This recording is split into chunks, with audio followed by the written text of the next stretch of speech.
Hello, welcome to Todd Miller TV. It's the beginning of January 2013. As you're probably aware, the fiscal cliff was put off a few more months with a deal between Congress and the President.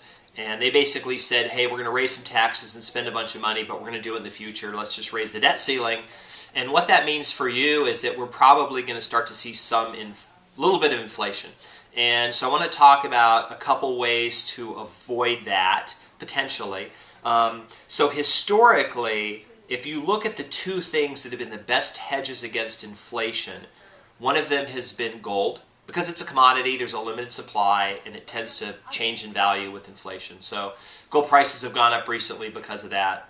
The other thing is real estate. Real estate is a relatively scarce item. There's not any more land. It would take people to go out and develop undeveloped land right now to really have a big impact on that. We haven't seen a lot of that over the last 6 or 7 years. So you have real estate, which is really good hedge against inflation, because as real estate, as inflation rises, values in real estate tend to rise as well.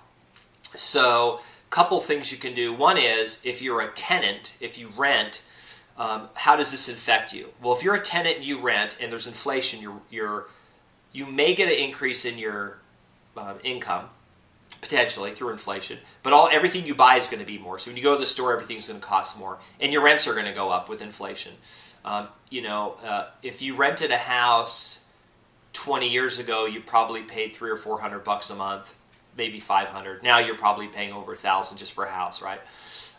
So your rents will go up. One way you can avoid that is to own the house. So if you own the house, this is why it's great. So you buy a house and you get a 30-year loan on it. You lock in your loan payment. So say you were paying $1,000 a month rent. Now you're paying $800. So first of all, you have two advantages. You save $200 a month right there. But secondly, is that payment? It's 30 years. It's locked in. It's not substantially going to change. It might change because your taxes or insurance change, but your principal and interest doesn't change. It's 30 years. It's fixed. Boom. So as you're getting raises and stuff is costing more, your real estate payment doesn't change. That's one way to hedge against inflation, is to go from a tenant to being a landlord. Okay. Now the other thing you can do is, let's say you already live in your house. It's either paid off or you have a mortgage. It's not going to change. You can buy an investment house, because as the value you have inflation, the value of that house is going to go up as well. So you're hedging against it. The other thing is if you rent it out, you can now take advantage of the inflation by charging more in rent to cover whatever your payment is. So you're protecting yourself against inflation there. It's pretty nice. You also can get some tax advantages out of it as well. So those are really two of the things you can do to hedge against inflation. You can buy a house if you're a landlord, if you're a tenant, or you can just start buying investment properties. I've had a lot of people come to me and say, hey, I want to sell my house. And I've said, hey, why? I'm moving. We'll rent it out.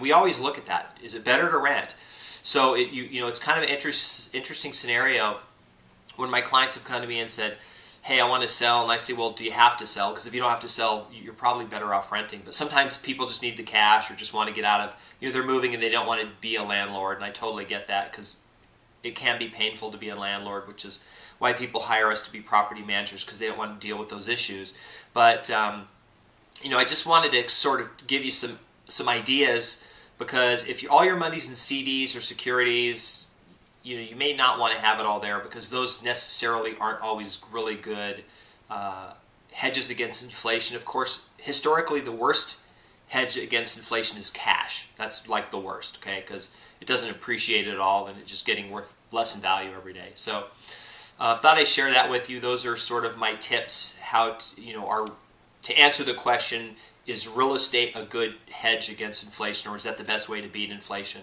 But it tends to be a really good one, and it's just probably never been cheaper to get into owning real estate at this point. So thought I'd share that with you as my update for today, and hope to see you on another video. Thanks.